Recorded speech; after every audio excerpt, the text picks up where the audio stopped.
Oremos. Te damos gracias, Señor, por este encuentro, por el don de la fe, por el don de la Iglesia, por haber conocido a tu Hijo Jesucristo, por la comunión. Te pedimos, Señor, que estos días nos ayuden a amarte más, a conocerte más, Señor, nos den amor a la palabra y bendice a todas las personas que han hecho posible este encuentro. Te lo pedimos por Cristo nuestro Señor. Amén. Pueden sentarse.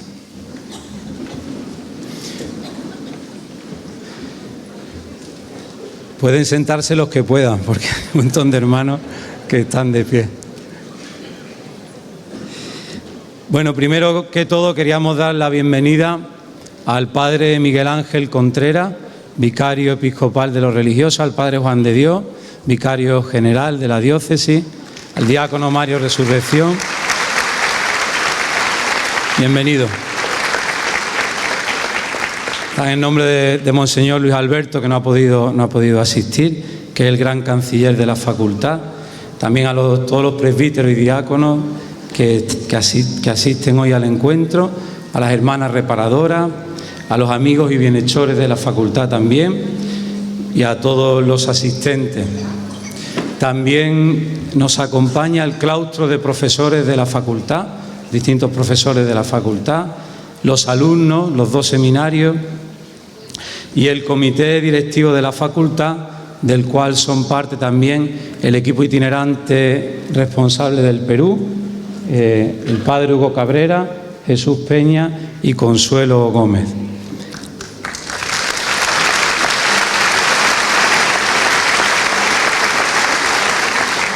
El presidente de la facultad, que es el padre Carlos Elías, no ha podido asistir porque está precisamente en Tierra Santa, ahí en Jerusalén, y en su lugar le estoy sustituyendo yo, padre Jesús Carrión, que soy el vicepresidente de la facultad. Pasamos a presentar... Gracias.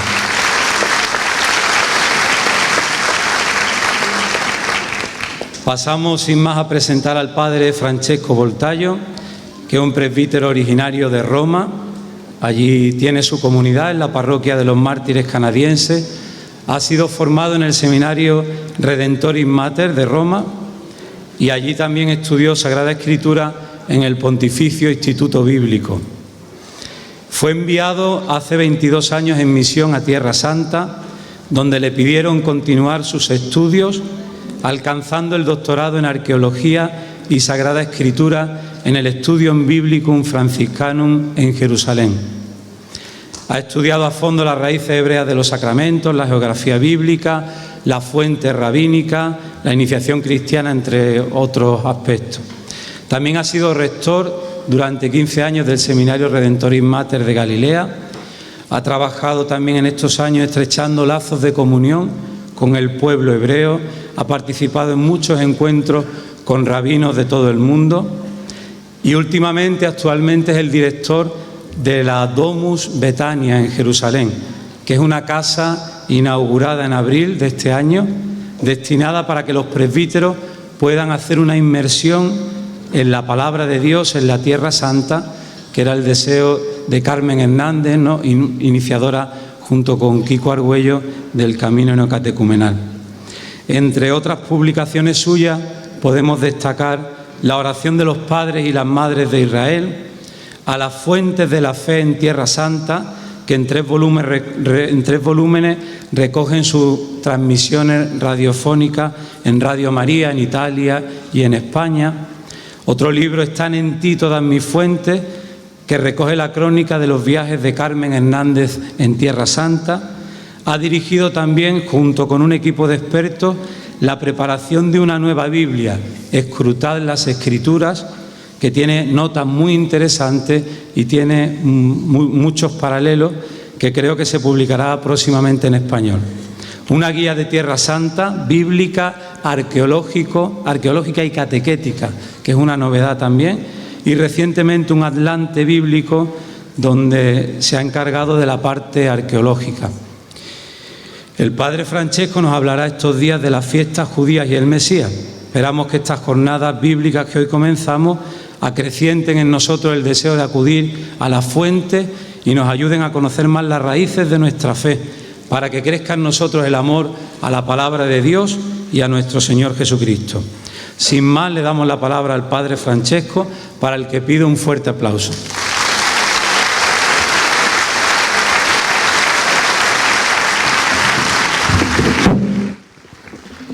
Bueno, muchas gracias de vuestra estupenda acogida. Es mi primera vez también en Perú, entonces me alegro de ver esta maravillosa realidad de que oí hablar mucho y entonces me alegro de verdad de cómo el Señor actúa también aquí en Perú. Me habéis pedido de hablar de las fiestas judías y el Mesías, porque siempre para nosotros es importante cómo Jesucristo cumple toda esa realidad, no solamente de la Escritura, sino también de la liturgia, de la tradición oral judía. Y entonces he pensado hablar de las tres fiestas más importantes o fiestas de peregrinación, que son la fiesta de las tiendas, la fiesta que se llama en hebreo de Sukkot, la fiesta de Pesach, de Pascua, y la fiesta de Shavuot, de Pentecostés, que se celebra justamente hoy. Los judíos están empezando a celebrar esta fiesta tan importante.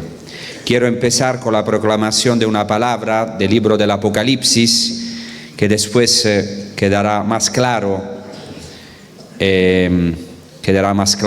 la conexión con esta fiesta de las tiendas o fiesta de Sukkot. Del libro del Apocalipsis de San Juan Apóstol. Uno de los ancianos tomó la palabra y me dijo: esos que están vestidos con vestiduras blancas, ¿quiénes son y de dónde han venido? Yo le respondí: Señor mío, tú lo sabrás. Me respondió: esos son los que vienen de la gran tribulación. Han lavado sus vestiduras y las han blanqueado con la sangre del Cordero. Por eso están delante del trono de Dios, dándole culto día y noche en su santuario. Y el que está sentado en el trono extenderá su tienda sobre ellos. Ya no tendrán hambre ni sed, y ya no les molestará el sol ni bochorno alguno, porque el Cordero que está en medio del trono los apenetrazará y los guiará a los manantiales de las aguas de la vida, y Dios enjugará toda lágrima de sus ojos. Palabra de Dios. Muy bien, entonces la primera cosa que tengo que decir, que como todos vosotros, soy un hermano que ha sido salvado por Jesucristo. El Señor salvó mi familia que estaba destrozada, mis padres eran en el punto de separarse, y gracias a Jesucristo, a la Iglesia y al camino, estoy aquí porque no tendría que nacer. Entonces, para mí es una gracia estar aquí porque no tendría tampoco que nacer. Yo soy el quinto de 5 hijos, mis padres ya entraron bastante mayores en el camino y se abrieron a la vida, y por eso estoy aquí, muy agradecido al Señor. Me parece también un milagro estar en Tierra Santa, es una gracia que nunca busqué, y también una gracia estar aquí en Perú con todos ustedes. Tenemos una deuda muy grande, especialmente a Carmen Hernández, a la sierva de Dios Carmen Hernández, y después también a Kiko Argüello, por esa gracia de volver a las raíces judías de nuestra fe. Gracias sobre todo también a todo un trabajo de grandes estudiosos antes del concilio y después claramente a la inspiración del Espíritu Santo en el Concilio Vaticano II, este acercamiento, esta nueva era en la Iglesia. Siempre la Iglesia ha tenido un interés, también un amor al pueblo judío, también una polémica hacia el pueblo judío, un diálogo que algunas veces ha sido también una polémica. Pero estamos también en estos tiempos nuevos después de una época, por varias razones, de incomprensión, de heridas recíprocas, sobre todo heridas del pueblo judío. Y Carmen nos ha transmitido este amor inmenso al pueblo judío, a sus tradiciones. Entonces lo que puedo hacer yo es solamente ir tras las huellas de Carmen y también de muchos estudiosos en los cuales también Carmen se ha basado, a pesar de su experiencia viva en Tierra Santa durante casi un año, en los años 63 y 64, se fue en una histórica peregrinación en Tierra Santa, como una pobre, solamente saliendo desde Barcelona a través de Marsella, llegando al Líbano, solamente con $30. Y entonces haciendo un recorrido impresionante desde Líbano, Siria, Jordania, Palestina, Israel. Todavía Jerusalén en estos años era dividida entre Jordania y Israel. Y entonces fue una aventura. Fijaos, en el año 63, 2 mujeres, porque se fue en Tierra Santa con una compañera que se llamaba Carmel, una irlandesa, y claro, han tenido que trabajar en las casas de hermanos árabes, por eso también Carmen tenía un amor al pueblo árabe, especialmente árabe cristiano, y también trabajando en las casas de hermanos judíos, y allá también Carmen conoció no solamente de los libros, sino una experiencia viva con el pueblo judío. Y entonces esto también es una invitación a descubrir y redescubrir estas catequesis que durante años y años Carmen ha dado, no solamente a los itinerantes, a los catequistas, a los hermanos del camino, sino también a obispos. En muchas convivencias de obispos siempre hacía una catequesis sobre el Yom Kippur, el Sukkot, la fiesta de Sukkot. Entonces hoy empezaremos con la primera de las 3 fiestas de peregrinación que se llaman en hebreo Shlosha Regalim, o sea, las 3 fiestas literalmente de los pies, porque son fiestas de peregrinaciones. Y Jesús, desde cuando era niño, de su infancia con San José y la Santa Virgen María, como sabemos también de los evangelios, por ejemplo el Evangelio de Lucas, se iba de peregrinación a Jerusalén 3 veces al año. Se dice en el libro del Éxodo, en el libro del Deuteronomio, 3 veces al año tú irás a Jerusalén. Cada varón irá a Jerusalén, pero de hecho iba toda la familia para ver el rostro de Dios, porque ir a Jerusalén quiere decir ver el rostro de Dios, porque estaba el templo, la morada de Dios. Entonces esta primera fiesta se llama en hebreo fiesta de Sukkot, en español es traducido como fiesta de las tiendas o fiestas de las cabañas o fiesta de los tabernáculos, es lo mismo. Se celebra el 15 de un mes que se llama de Tishri, que cae siempre en septiembre o octubre, y es una fiesta importante porque es como la culminación de un tiempo de penitencia, porque el primer día de este mes de Tishri se celebra una fiesta importantísima, de lo que no tenemos tiempo de hablar, pero que es el día de Yom Kippur, el gran día de la expiación.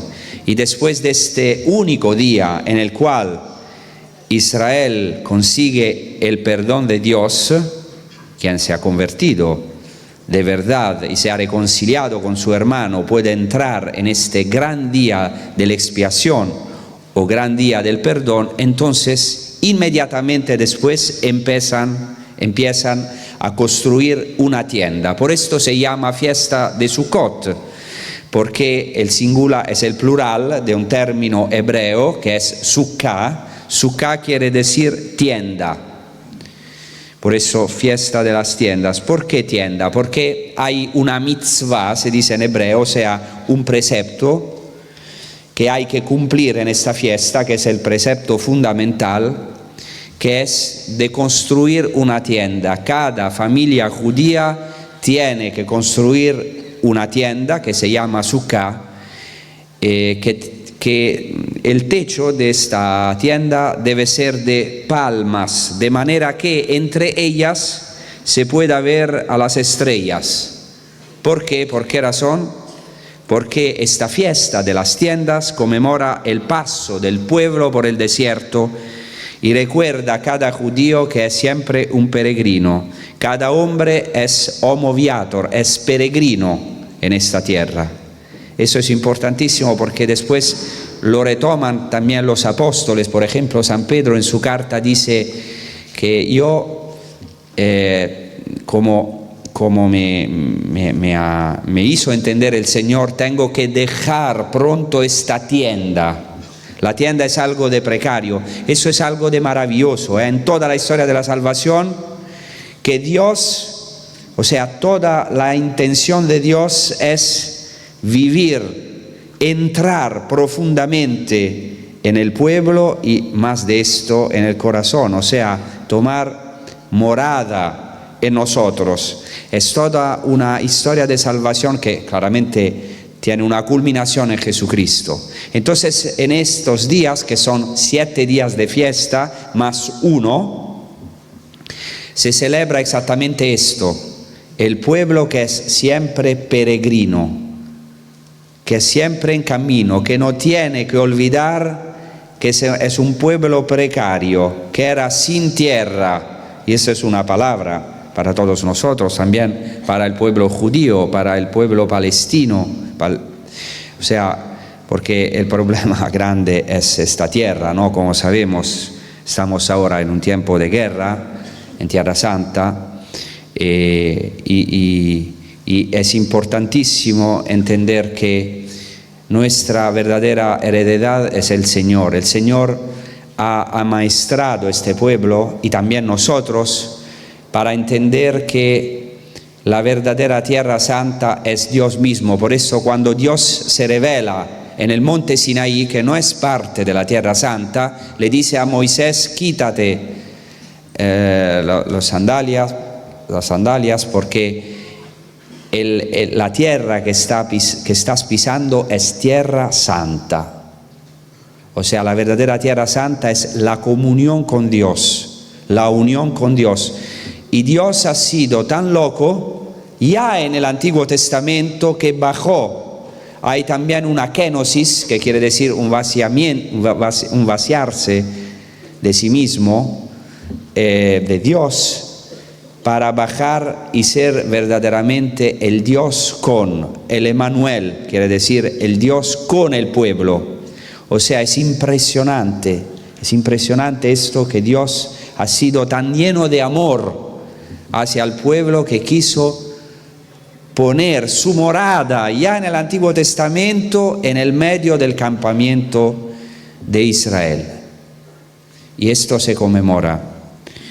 Y por eso cada judío, cada familia judía tiene que construir una tienda al exterior de la casa y dormir la noche en esta tienda y comer por lo menos una vez en todos estos 7 días de fiesta, comer en la tienda para conmemorar esto. Y para conmemorar también la tienda que Dios mandó a Moisés de construir, que se llama en hebreo Mishkan. Mishkan es un término muy importante porque de este término Mishkan viene la palabra Shekhinah, que quiere decir la presencia de Dios, la morada misma de Dios. Porque claro, cuando el pueblo era peregrinante en el desierto, Dios bajaba en una nube. Es muy importante la nube en el desierto, que era una columna de fuego en la noche, era una nube en el día, y eso es muy importante. Ahora voy a decir algunos elementos que hay un poquito que tener paciencia y tener en cuenta porque son muy importantes, porque después, claro, vamos a ver cómo Jesucristo cumple esta realidad de la fiesta de las tiendas. Y quiero anticipar algo, ¿no? Mañana y pasado mañana veremos el Pesaj, o sea, la fiesta de Pascua, y pasado mañana la fiesta de Pentecostés. Y estas dos fiestas son clarísimas, porque nosotros tenemos una fiesta de Pascua y una fiesta de Pentecostés. Entonces, ¿por qué esta fiesta de las tiendas no ha pasado como fiesta a los cristianos? Esto es muy interesante porque hay un gran estudioso, el cardenal Jean Danielou, que era un gran estudioso de judaísmo y de los orígenes cristianos, de los primeros padres de la Iglesia y de la antigua liturgia cristiana, que dice, y también otros, y yo estoy perfectamente de acuerdo, que esta fiesta se ha cumplido en los primeros cristianos en el bautismo. O sea, los elementos de la fiesta pasaron a los elementos bautismales de la iglesia primitiva. Y ahora vamos a ver, por eso hay un poquito que tener paciencia y ver cada detalle, un poquito claro, en el tiempo que tenemos. La primera cosa que quiero decir es que esta fiesta conmemora, como he dicho, el viaje, la peregrinación del pueblo en el desierto, pero conmemora sobre todo un acontecimiento importantísimo, porque hay que entender una cosa, como he dicho, 10 días, o mejor, disculpe, 5 días antes, el 10 de Tishri, se celebra el día de la expiación, el día del Yom Kippur. El primo de Tishri es Rosh Hashanah, que es el primer día del año. Después, el 10 de Tishri se celebra el Yom Kippur. El 15 de Tishri se conmemora, empieza la fiesta de Sukkot. Entonces, esta fiesta de Sukkot, fiesta de las tiendas, es muy relacionada al día de la expiación. ¿Por qué? Muy sintéticamente. En la Biblia, como saben, en el libro del Éxodo, al capítulo 32, se narra el segundo descenso de Moisés del monte Sinaí, porque claro, el pueblo se había pervertido, se había fabricado un becerro de oro y había caído en la idolatría. Por eso Moisés había rompido las tablas de la ley y tiene que subir otra vez al monte 40 días y 40 noches y después baja por segunda vez. Y según los judíos, según el cálculo de los días, esto coincide con el día del Yom Kippur, el día de la expiación. Esto es importantísimo porque después de este segundo descenso de Moisés se narra en el libro del Éxodo, inmediatamente después, que se narra la construcción del Mishkan, de la tienda de la morada divina en el desierto. Entonces la morada divina es relacionada a los Rachamim, a las entrañas de misericordia de nuestro Dios, a este perdón que Dios ha dado, a esta segunda posibilidad. Y esto es importantísimo, porque en breve Dios nos ha dado a su pueblo y a todos nosotros una segunda posibilidad. También hoy nos da una segunda chance, una segunda posibilidad. El perdón es algo de inmenso. Por eso, el corazón del Evangelio de Juan es la fiesta de Sukkot, la fiesta de las tiendas, desde el capítulo 7 hasta el mitad del capítulo 10. Y allá en estos capítulos hay el perdón que Jesucristo da a la adúltera, ¿no? ¿Se acuerdan qué hace Jesucristo? Van los ancianos, llevan esta mujer adúltera y él dice que 2 veces, en el Evangelio, al capítulo 8, 2 veces Jesucristo escribe con el dedo en la tierra, ¿no?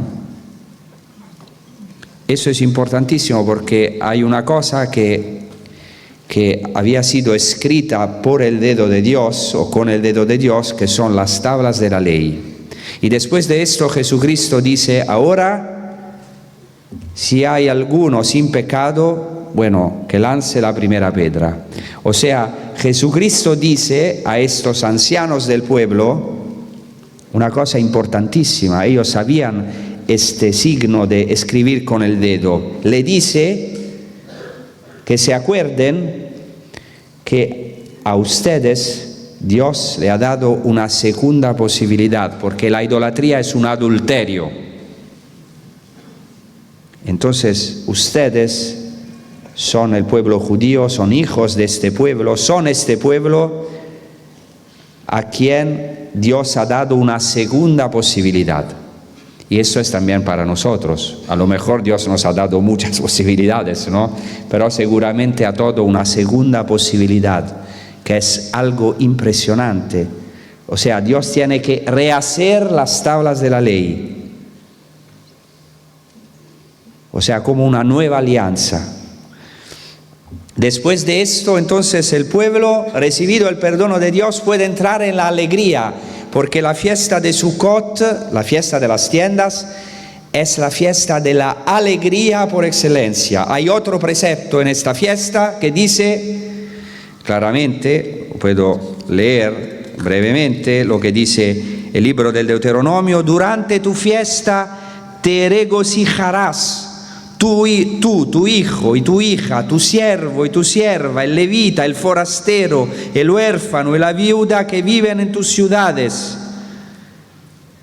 y serás plenamente feliz. Es un orden, una obligación universal. Todos, hasta el forastero, todos, el extranjero, el siervo, la sierva, todos tienen que alegrarse. Eso es muy interesante, porque yo siempre digo, ¿cómo se hace a mandar a uno de ser alegre, ¿no? Si uno es triste, yo me acuerdo los primeros 2 años en el seminario estaba en una crisis terrible, y como estaba en el seminario, era uno de los más jóvenes con itinerantes, me decían, ánimo, ánimo, ¿no? ¿Por qué estás triste? Tiene que estar alegre. Y yo más me decían así, más estaba en crisis, porque no, cuando te dice ánimo, sonríe, sí, sí. Pero es muy importante esto, porque San Pablo dice a la comunidad de Filipos: estad siempre alegres en el Señor. Os lo repito, estad alegre. El apóstol insiste en este imperativo. ¿Y cómo se puede obedecer a la orden de estar siempre alegres si estamos a lo mejor en crisis, tristes o en la angustia? Eso es importantísimo, porque se puede hacer alianza, podemos hacer alianza con nuestra tristeza, porque muchas veces estamos muy bien en nuestro victimismo, en nuestra tristeza. Entonces, en esta fiesta, después de haber recibido el perdón de Dios, hay que entrar en la alegría. Y esto también es importante con relación al significado mesiánico y escatológico que vamos a ver de la fiesta, o sea, de los últimos tiempos, porque es una alegría que es un signo de los últimos días, de los días del Mesías. Por eso, en el libro del profeta Zacarías, si vais a leer, el día final del combate escatológico, de la llegada de los tiempos mesiánicos, se celebra como un día de la fiesta de Sukkot, como un día de la fiesta de las tiendas. Lo dice el profeta Zacarías al capítulo 14, y todos los supervivientes de todas las naciones que hayan venido contra Jerusalén subirán de año en año a postrarse ante el Rey, el Señor de los ejércitos, y a celebrar la fiesta de las tiendas. Y para aquella familia de la tierra que no suba a Jerusalén a postrarse ante el Rey, el Señor de los ejércitos, no habrá lluvia. Y se habla también en esos capítulos de Zacarías de una fuente viva que brota, una fuente escatológica, o sea, de los tiempos mesiánicos, que brota desde Jerusalén, gracias también a un hecho, al hecho que de una figura traspasada, dice que mirarán, literalmente dice el texto hebreo, mirarán a mí, a él que han traspasado.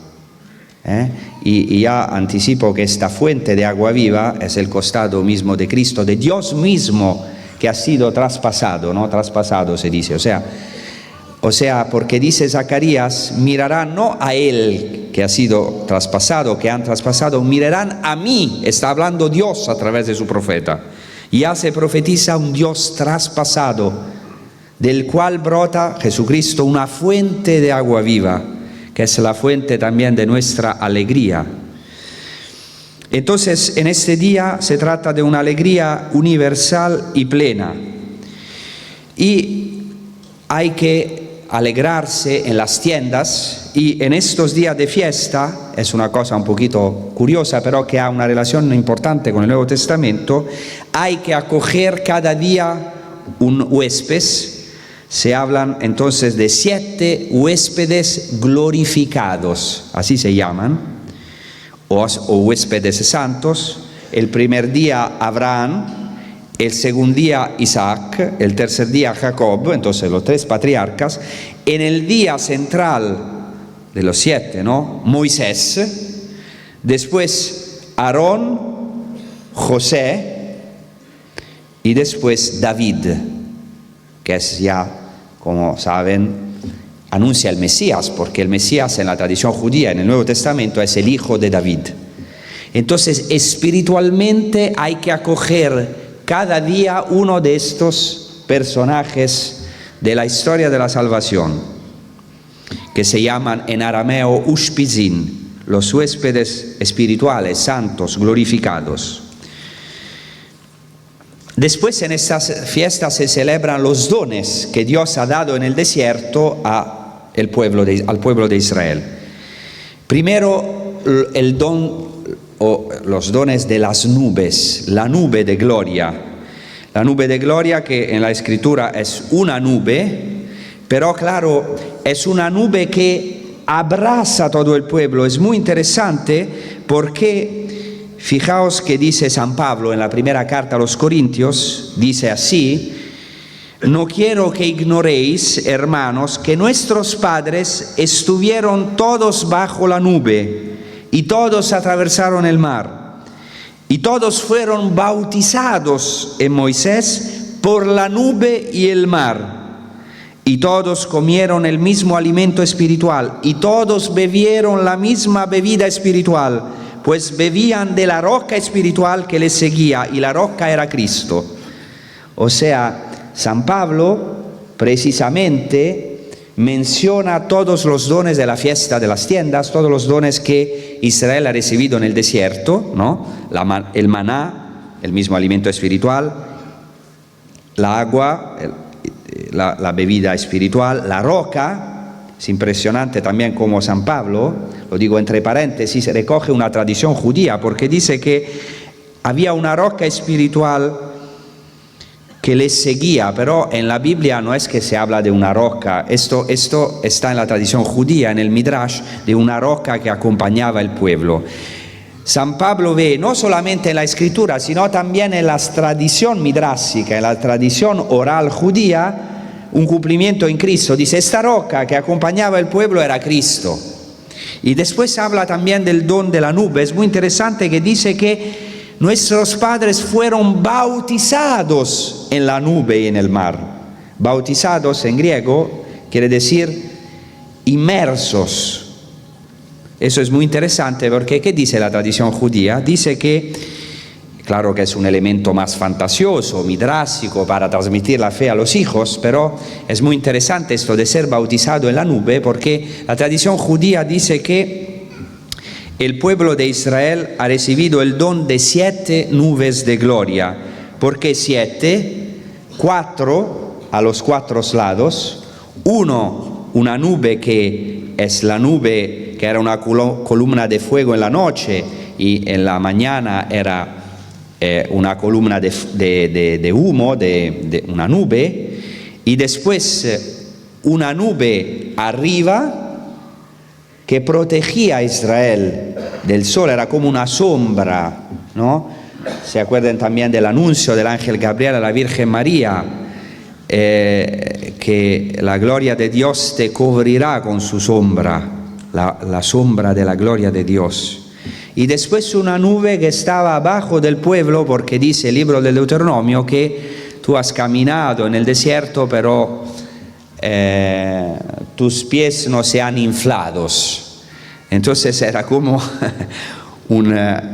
algo de milagroso, o sea, el pueblo estaba inmerso, podemos decir bautizado, como dice San Pablo, en la nube. Esto no lo dice la Biblia exactamente así, pero es un desarrollo de la tradición judía que San Pablo conocía.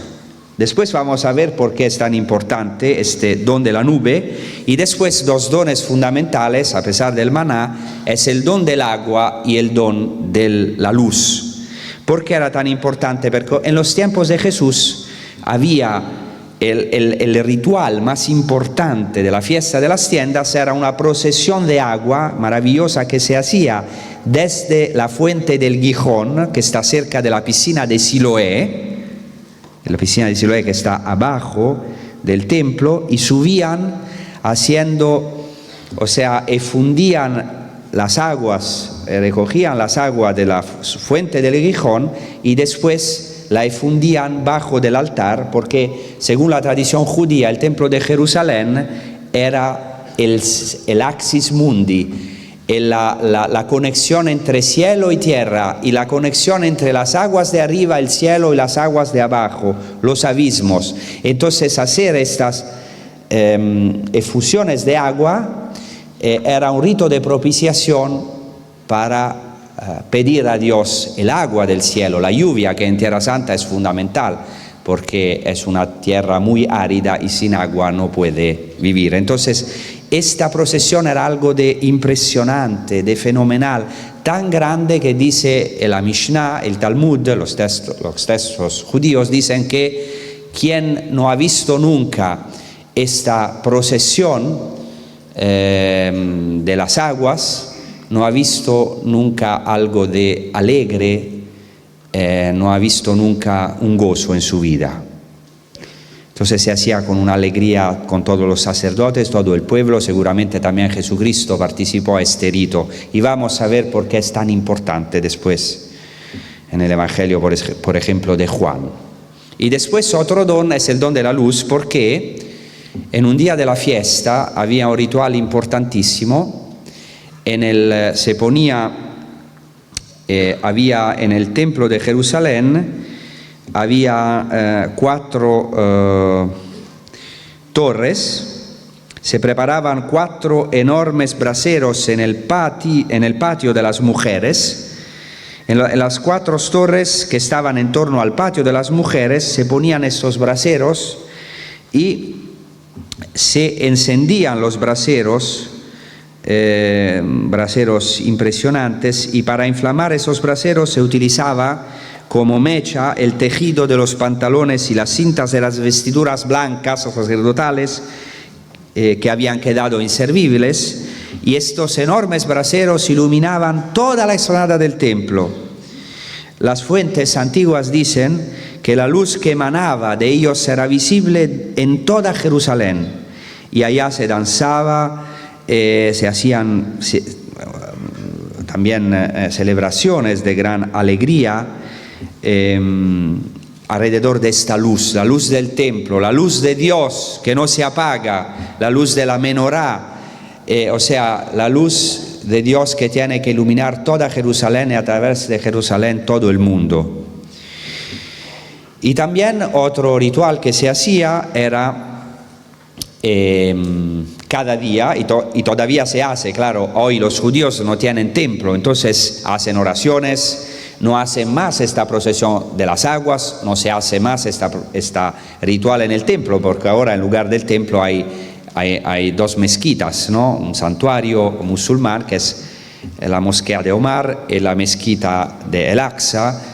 Es el tercer lugar más santo para los musulmanes, después de la Meca y Medina. Entonces no hacen más esos rituales, pero hacen oraciones y hacen esto que ahora voy a decir, que es el canto que se llama de las Oshanot, o sea, cantan el Hosanna, o sea, con se llama Arba Minim en hebreo, 4 especies de plantas que cada judío debe llevar en la mano durante la oración de cada día de fiesta.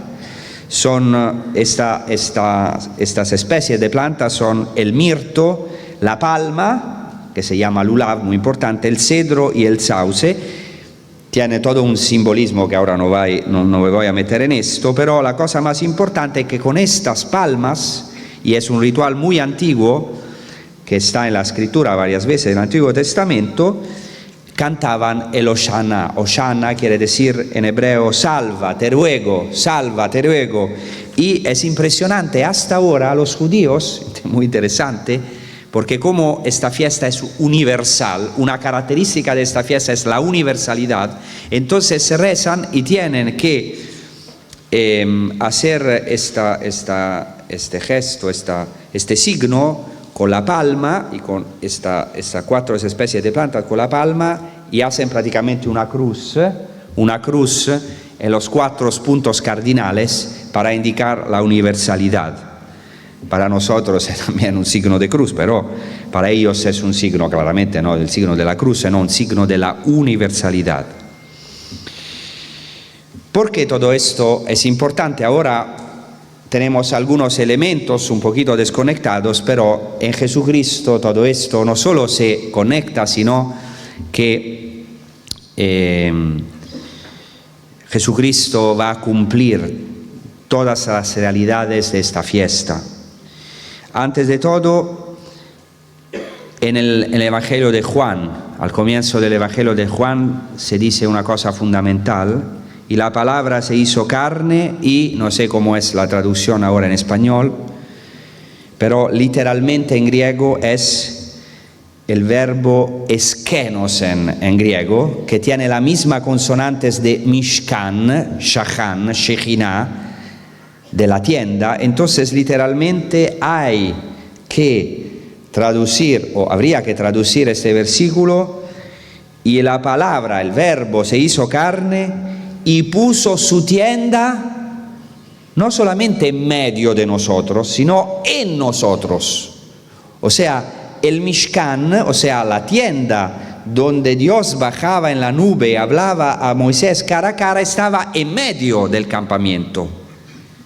El verbo de Dios mucho más, no solamente en medio de nosotros, porque está en medio de nosotros, lo vemos aquí, está en medio de su iglesia, pero está también en nosotros. O sea, todo el recorrido de Dios, de esta peregrinación con el pueblo, es impresionante. Un Dios que se hace peregrinante con nosotros, es impresionante. Un Dios que va a peregrinar con este pueblo que sufre. Es una palabra también para nosotros, que se manifiesta en una zarza ardiente, en una zarza. Dicen los rabinos, ¿por qué Dios bajó en una zarza? Una zarza, claro, es una zarza ardiente que no se consuma, pero es una zarza con espinas. Responden los rabinos porque Dios quiso entrar en las espinas del pueblo, en el sufrimiento más grande, que a lo mejor hoy también tenemos. En estas espinas, todos tenemos espinas, ¿no? A lo mejor, aunque sean pequeñas, si tenemos una espina, yo soy siempre, no sé por qué, lleno de espinas. Dice mi director que es una cosa muy rara, ¿no? Dice, ¿cómo es posible? Siempre está lleno de espinas, es terrible, no descansas hasta que... Y nosotros tenemos espinas, algunas veces muy dolorosas, otras veces menos, pero siempre son espinas. Allá bajó Dios para compartir el sufrimiento del pueblo. De cualquier manera, Dios que no puede sufrir, pero se hace, Él baja, se hace. Y esto es una prefiguración de Jesucristo, por eso la corona de espinas, porque verdaderamente Cristo es Dios, es la Shekhinah de Dios, la misma presencia de Dios, Dios mismo que toma sobre sí estas espinas y también entra en el desierto. Por eso después Jesucristo es todo conectado, va en el desierto 40 días y 40 noches, como Moisés, como Dios, que 40 años estuve peregrinando con este pueblo. ¿Por qué? porque tenía un fin, realizar esto, o sea, que la morada, que Dios mismo tiene un deseo, tomar morada en nosotros, en nuestro más profundo. Esto después se cumple con toda la obra de Jesucristo, el misterio pascual de Cristo y el don del Espíritu Santo. Entonces, la tienda, o sea, Dios de verdad toma una tienda que no es solo una tienda física, o sea, no es solo una tienda en el desierto, que es una imagen, sino verdaderamente toma una tienda que es el cuerpo, porque la tienda tiene una relación, según los judíos, con el cuerpo. Ya lo he dicho, como lo dice San Pedro, que dice así: me parece justo, mientras me encuentro en esta tienda, estimularos con el recuerdo, sabiendo que pronto tendré que dejar mi tienda, según me lo ha manifestado nuestro Señor Jesucristo en la segunda carta de San Pedro. Y hay una relación entre la tienda y el cuerpo, que es una relación, esto ya los judíos lo dicen, y también los judíos dicen que hay una relación entre el templo y nuestro cuerpo, que después, claro, San Pablo retoma esta tradición y la aplica claramente a la Iglesia y con toda la novedad de Cristo, ¿no? Porque dice San Pablo: ¿no sabéis que vuestro cuerpo es santuario del Espíritu Santo?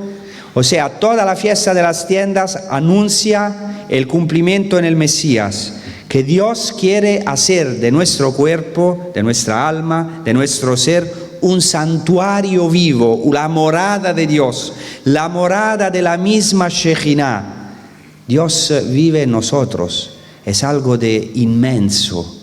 Por eso decía Santa Teresa de Ávila que el cielo es nuestra alma, en un sentido no es que no exista el cielo, pero el cielo puede ser o es nuestra alma, porque nosotros justamente subrayamos muchas veces que somos pecadores, somos tentados por el demonio, sin duda, pero muchas veces no consideramos que somos templo del Espíritu Santo. Es una cosa inmensa, grandísima.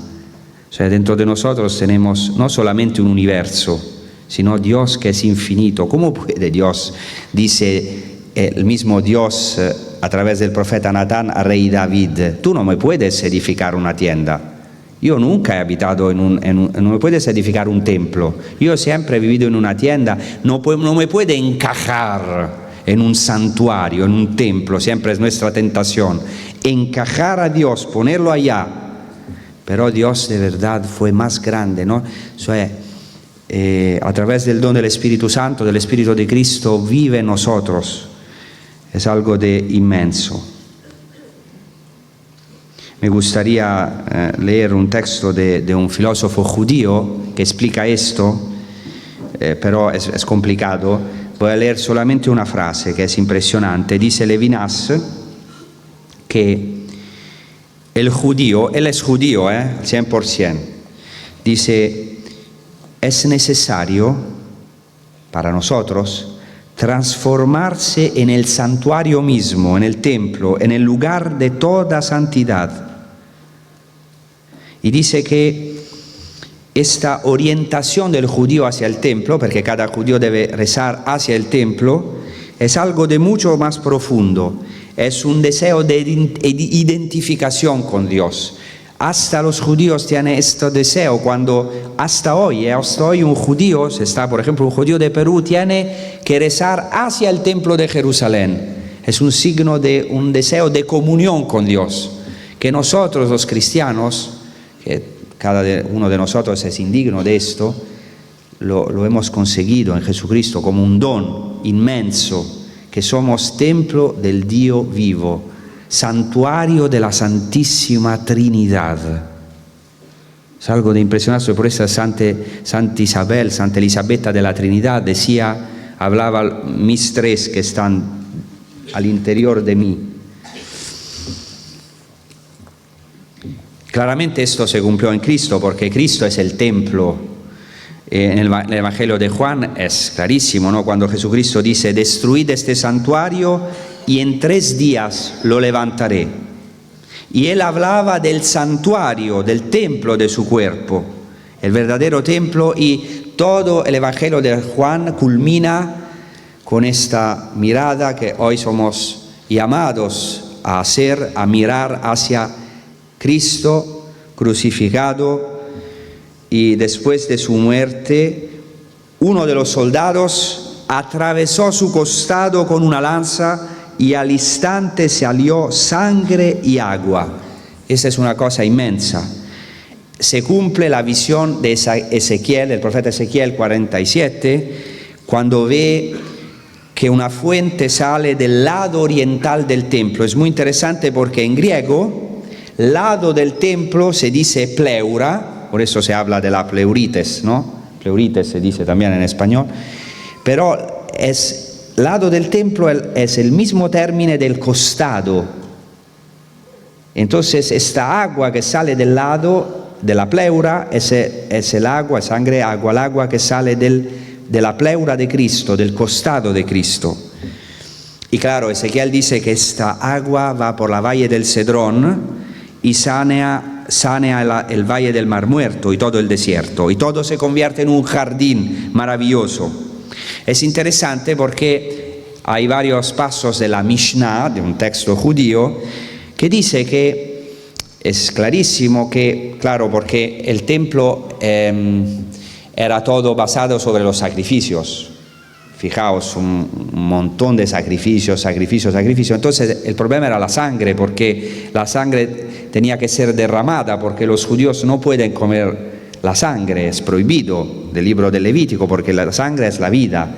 Entonces, ¿dónde iba todo esto sangre? Porque no es que podían allá. Entonces dice que con el agua limpiaban esta sangre de los sacrificios, y el agua entonces era usada para hacer fluir la sangre, y por un conducto discurría por el lado oriental del templo y desaguaba en el torrente Cedrón. Y las fuentes dicen que esta mezcla de agua y sangre hacía fértil el valle del Cedrón. Entonces es una realidad concreta que San Juan ve cumplida en Cristo. Este río de agua y sangre ahora no sale del templo, sino del verdadero y único sacrificio de Cristo, y va a render fértil nuestra vida, un torrente que sana toda la humanidad. Es la fuente escatológica, es la primera fuente de que habla Génesis 2, la fuente que estaba en el paraíso y después se dividió en 4 ríos paradisíacos que irrigaban todo el jardín del Edén, pero que brotaban de una fuente. Cristo es esta fuente, por eso Cristo, según el Evangelio de Juan, muere en un jardín y claramente resucita en un jardín, porque el Gólgota está cerca del Santo Sepulcro, ¿no? Estaban muy cerca, lo dice también el Evangelio de Juan, porque es el nuevo Edén, es el agua del paraíso, es la fuente de agua que es Dios mismo.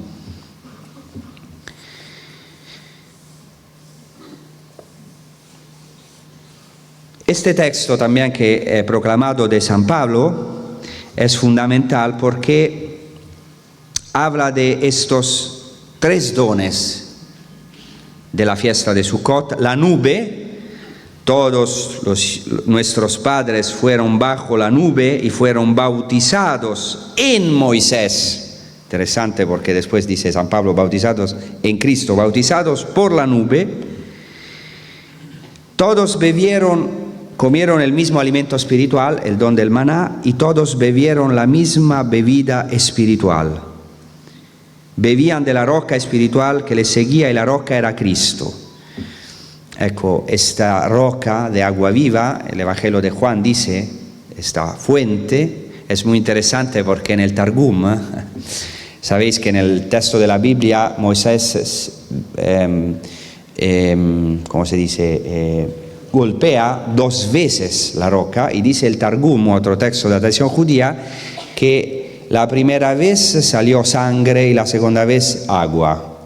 O sea, ya lo dice la tradición judía, que de la roca en el desierto 2 veces, porque salió antes sangre, porque según la tradición judía Moisés se enojó contra el pueblo. ¿Cómo es posible que Dios se humille y pueda satisfacer las murmuraciones del pueblo que quiere agua, agua, agua. Entonces Dios le dice de golpear una vez, de golpear la roca, él se enoja y golpea 2 veces la roca, ¿no? Por eso dice la tradición judía que no entró en la tierra prometida porque juzgó al pueblo, que es el pecado de Moisés, pecado que puede hacer los catequistas, los obispos, los sacerdotes. Esta gente no entiende, juzgar al pueblo, juzgarlo.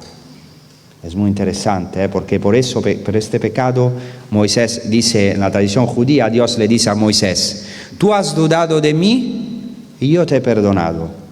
Tú has dudado de ti mismo, porque Moisés no quería ir, no, yo no sé hablar, no, manda a otro, envía a otro. Has dudado de mí y te he perdonado. Has dudado de ti mismo y te he perdonado. Pero el problema es que tú has dudado de este pueblo. Has pensado que era demasiado pecador, que Dios no le podía otra vez hacer el don del agua. Interesante todo esto, ¿no? Por eso de la roca salió sangre y agua. Y esa es una imagen después de Cristo.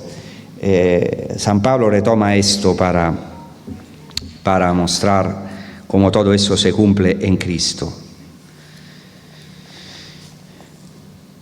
Después, otro acontecimiento fundamental, y esto era la catequesis de Carmen, y Benedicto XVI, en el libro Jesús de Nazaret, retoma esta interpretación. No sé si de Carmen, pero hay otros estudiosos que hicieron esta, porque, o sea, si se siguen los días del evento de la transfiguración, en el Evangelio de Mateo se dice que la transfiguración ocurre 6 días después, dice 6 días después de la profesión de fe de Pedro. Y entonces varios estudiosos dicen que el día de Yom Kippur Jesús lleva a sus discípulos a Cesarea de Filipo y allá San Pedro profesa el nombre de Dios que se proclamaba en el día del Yom Kippur, que es el nombre de Cristo, tú eres el Cristo, el Hijo del Dios vivo, y Cristo le dice a Pedro, tú eres Kefa, ¿no? Tú eres Kefa.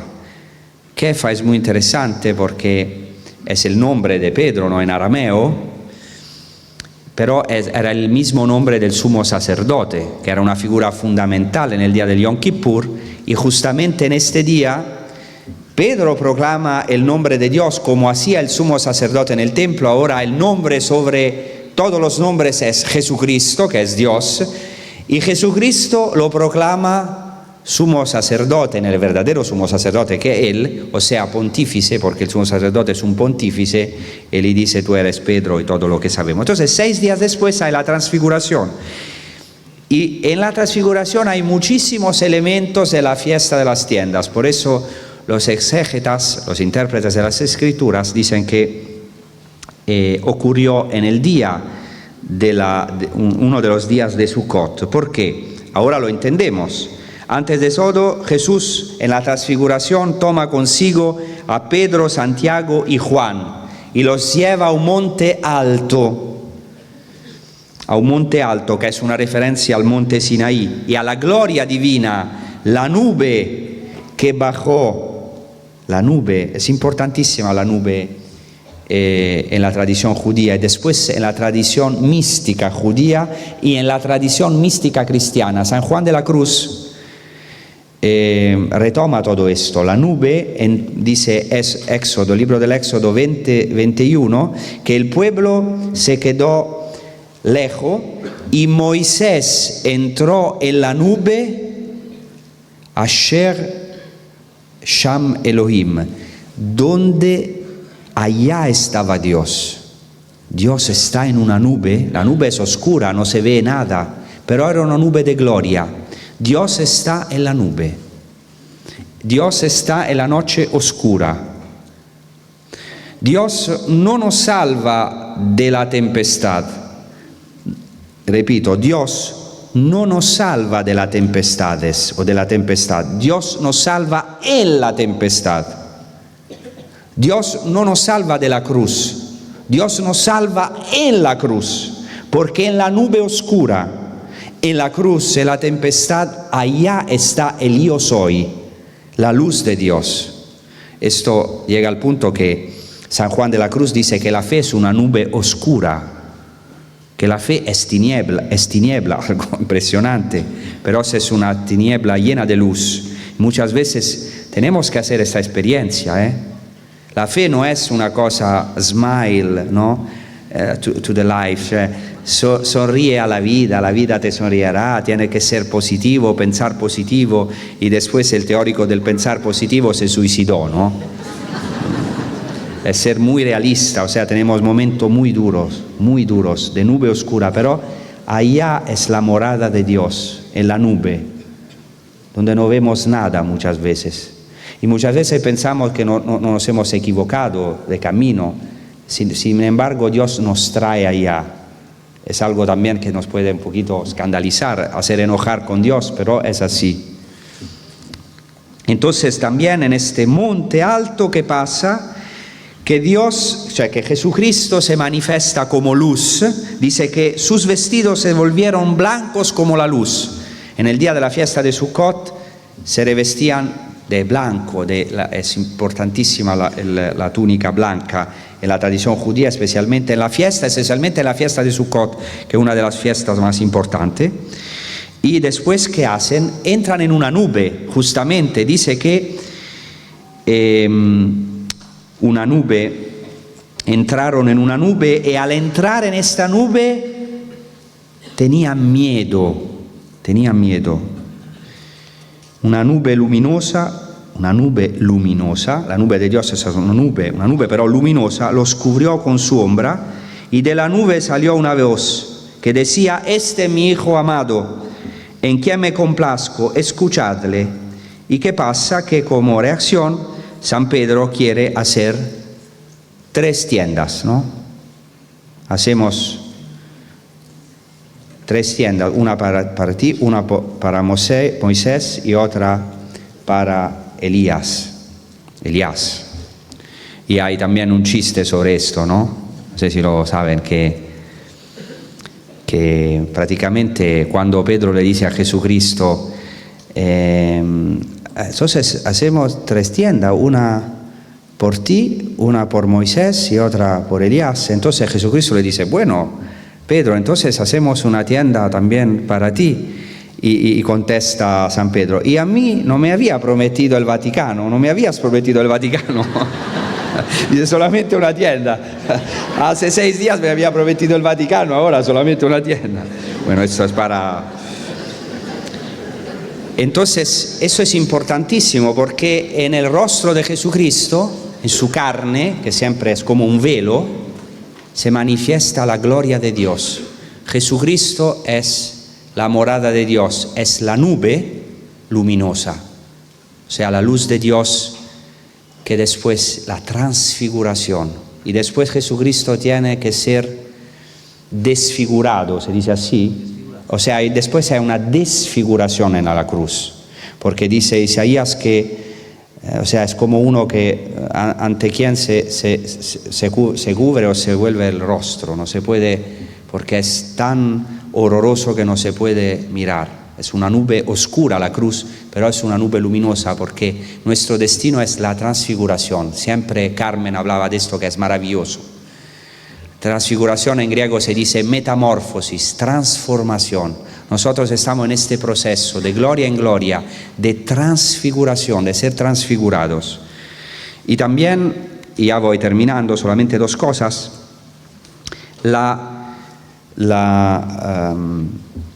el corazón del Evangelio de Juan es la fiesta de las tiendas, del capítulo 7 hasta el capítulo mitad del capítulo 10, o sea, muchísimos capítulos.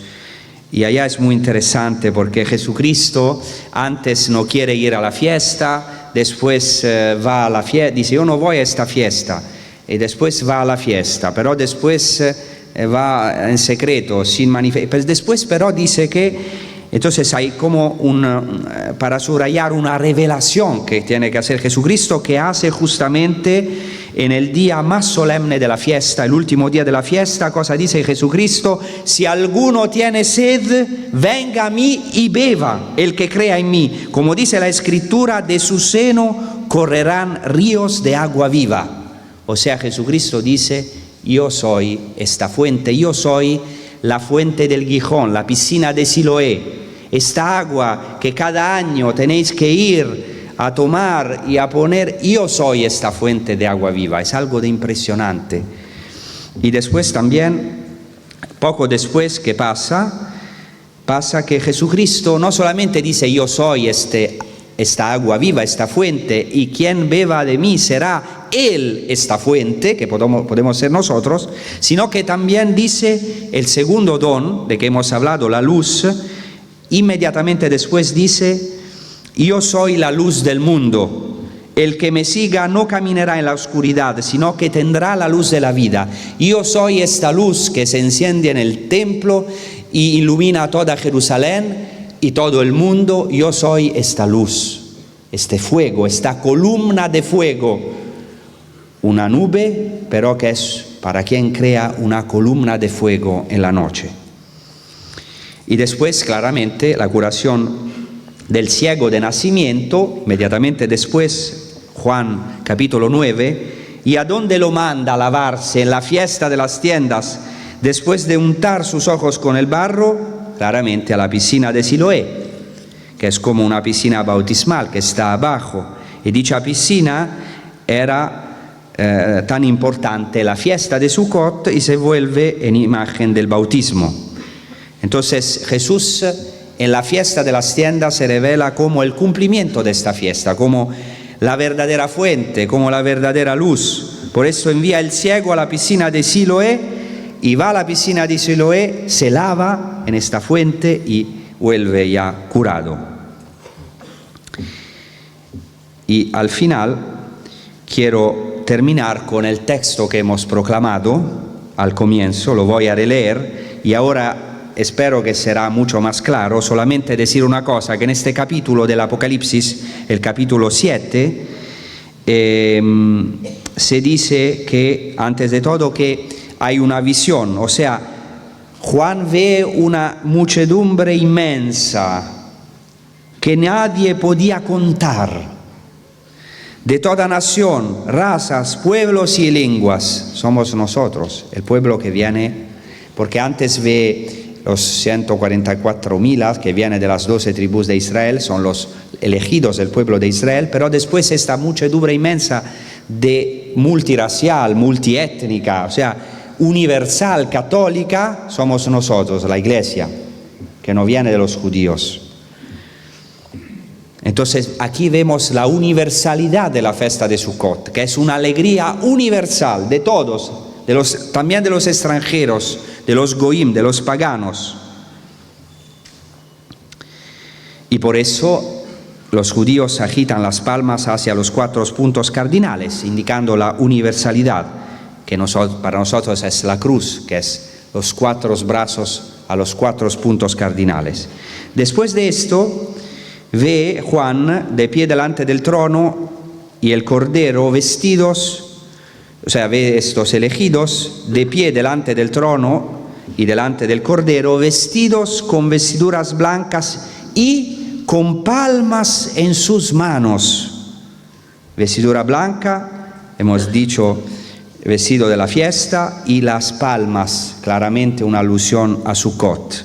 Es importante la palma, también el ingreso de Jesús en Jerusalén con las palmas es como una fiesta de Sukkot. Jesús entra en el templo porque aclaman a Jesús como Mesías, que toma posesión del templo. Y con palmas en las manos, dice el texto del Apocalipsis, que gritan los elegidos: la salvación es de nuestro Dios, que está sentado en el trono y del Cordero. Salvación claramente es que se dice en hebreo Yeshua, o Yeshua piuttosto, Yeshua, que es de la misma raíz de Hosanna, o sea, están cantando el Hosanna con palmas en las manos.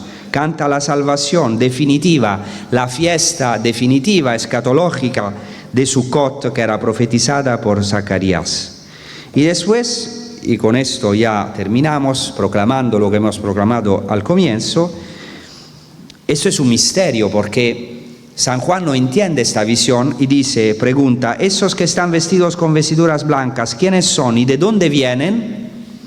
Y un presbítero, un anciano, contesta así. Cuidado, ahora se entiende cómo es relacionado a la fiesta de las tiendas y al bautismo. Entonces, los elementos de la fiesta de las tiendas han sido recogidos por el bautismo cristiano. Dice así, estos son los que vienen de la gran tribulación. Han lavado sus vestiduras y las han blanqueado con la sangre del Cordero. Por eso están delante del trono de Dios, dándole culto día y noche en su santuario. Y el que está sentado en el trono extenderá su tienda sobre ellos, la tienda. Ya no tendrán hambre ni sed, los dones del maná y del agua.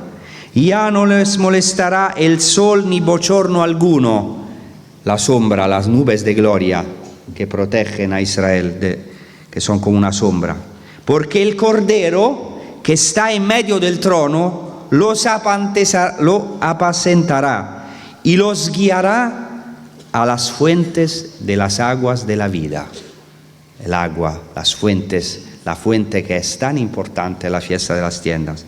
Y termina, y esto es mi deseo a todos nosotros, y termina diciendo, y Dios enjugará toda lágrima de sus ojos, o sea, la alegría universal, el gozo definitivo que ya tenemos en Cristo, aunque tenemos espinas, aunque tenemos sufrimientos o nubes también oscuras, pero en el nuestro más profundo espero, y si no tenemos que convertirnos también un poquito o mucho, tenemos una alegría que es mucho más profunda, que es Dios mismo en nosotros, esta fuente del gozo, de la alegría de ser salvados.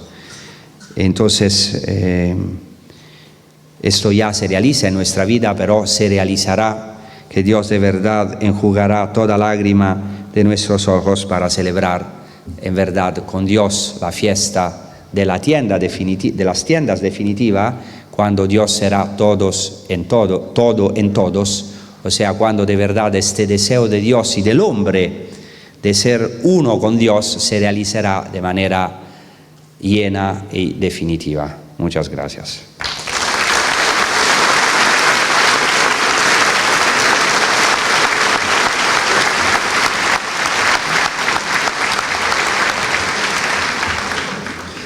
Agradecemos al Padre Francesco, agradecemos a todos ustedes por la asistencia y les esperamos mañana. Vamos a ver de dónde sacamos sillas para que quepamos. Disculpen que algunos habéis estado un poco así. Le pedimos al Padre Juan de Dios si nos puede dar la bendición, Padre. Pase por aquí.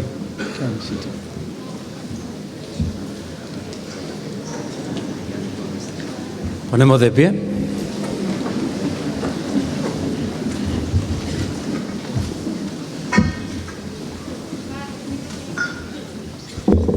Gloria al Padre, al Hijo y al Espíritu Santo.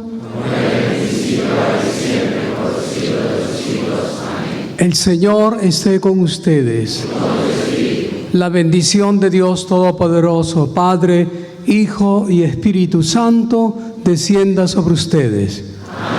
Buenas noches.